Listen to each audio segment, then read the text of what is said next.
Today I'll guide you through the exact same system I use myself to invest automatically and for free. This is Nordnet's Månedsopsparing, which is, in my opinion, one of the most simple and most effective ways to set up your investments on autopilot here in Denmark.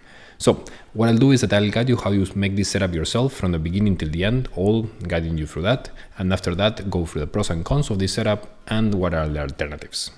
So this is how Nordnet's homepage looks like as of me 2021. You can see here it's in Danish. I haven't seen a way to put it in English. And what I'm going to do now is that very quickly run through the homepage, then show you how you register, and last go through how you set up the Månedsopsparing specifically.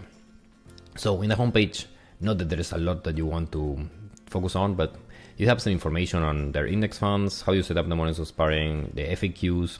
It's a lot of valuable information here. So if the first time you're logging in, just make sure you can go through this.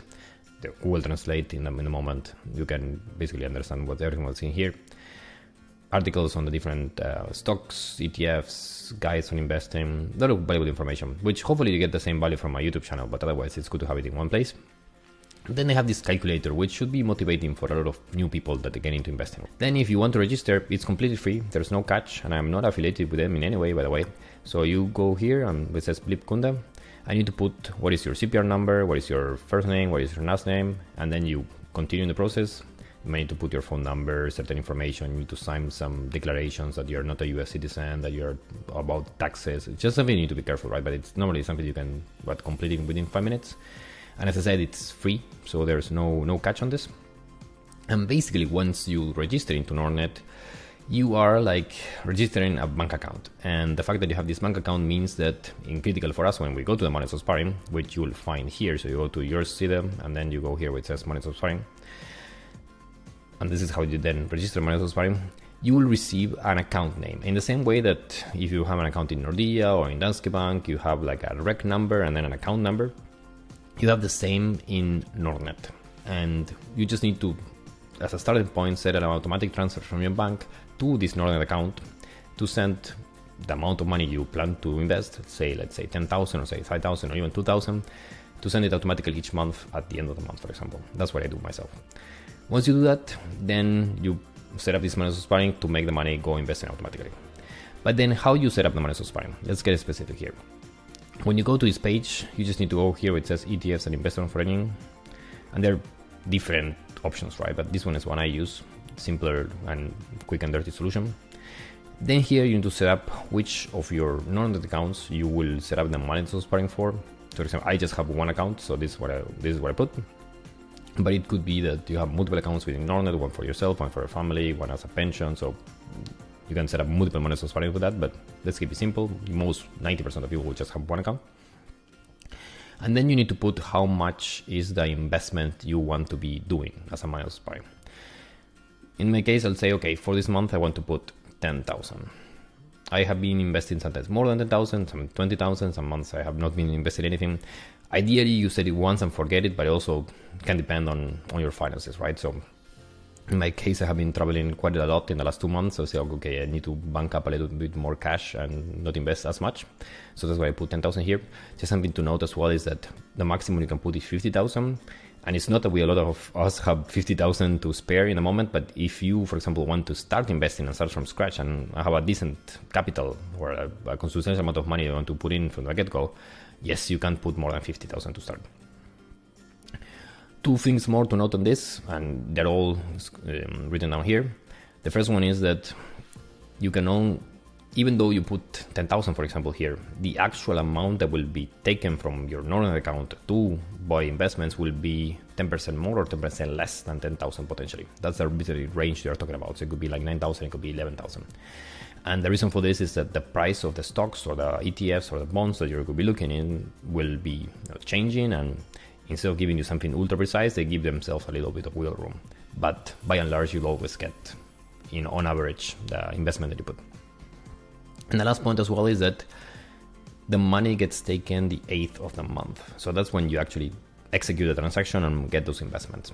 So in practice, what it means is that when you do set up your automatic transfer from your bank account in Nordea or Danske or Lånespar or whatever to Nordnet, just make sure the money arrives before the 8th of the month. So then it can be invested automatically. Otherwise, Nordnet will not be able to execute on that.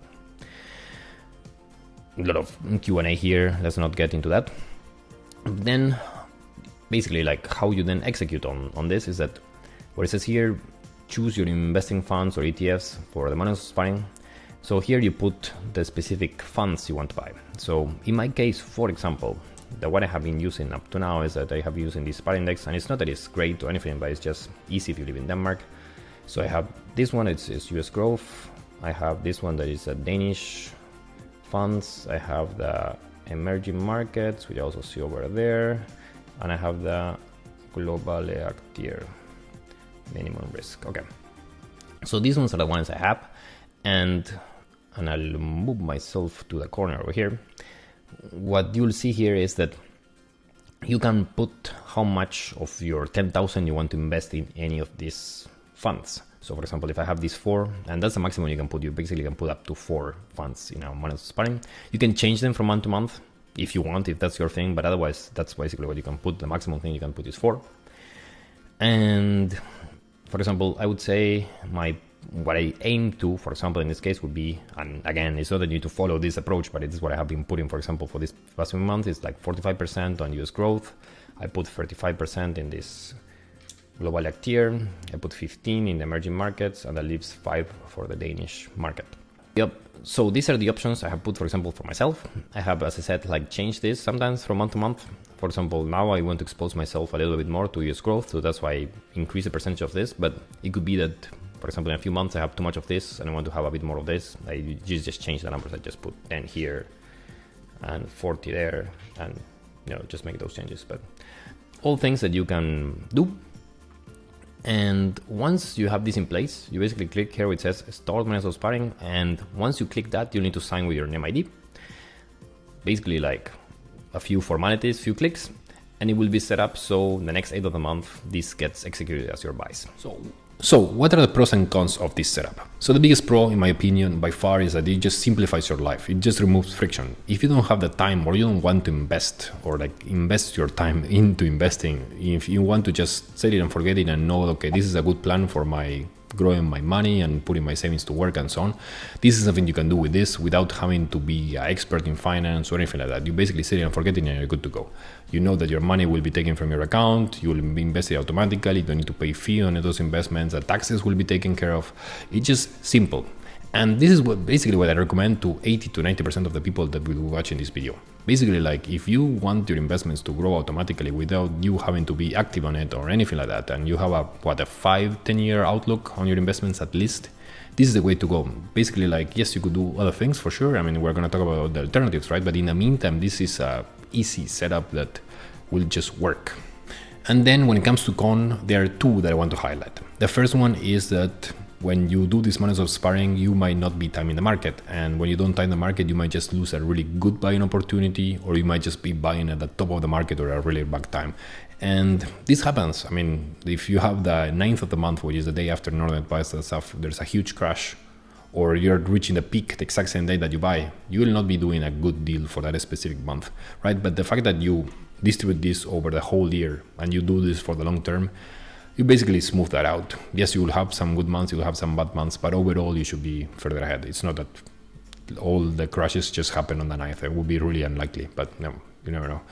And the second thing is that the fact that there's so many people doing Månedsopsparing, and they all buying the same, or not the same, but most of the same groups of stocks the same day, that means that there's a bit of an artificial demand for those stocks. And you need to be aware of that. Because of that, you'll likely be paying a slightly higher price for those stocks than you should in the open market. Or if you buy the stocks in like a few days before, a few days after. Because again, there's so many people trying to do this.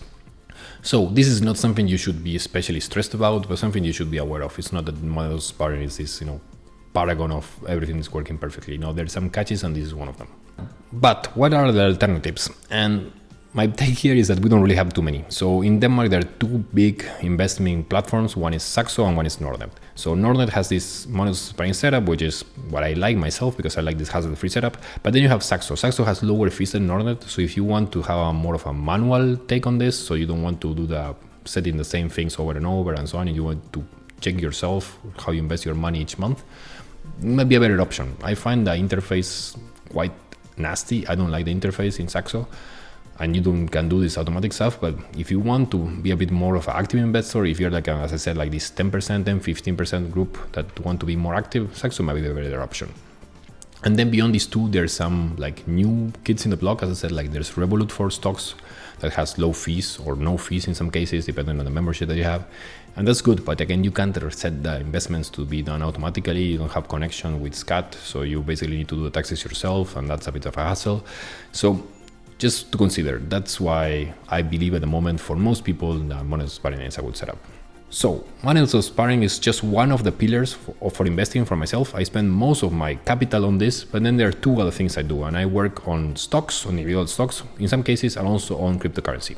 And I have a video here where I explain in detail not only how I do these two, but also my investing philosophy as a whole. So if you're interested in that type of stuff, make sure to check that video out. With that, thank you for making it all the way to the end, and all the best.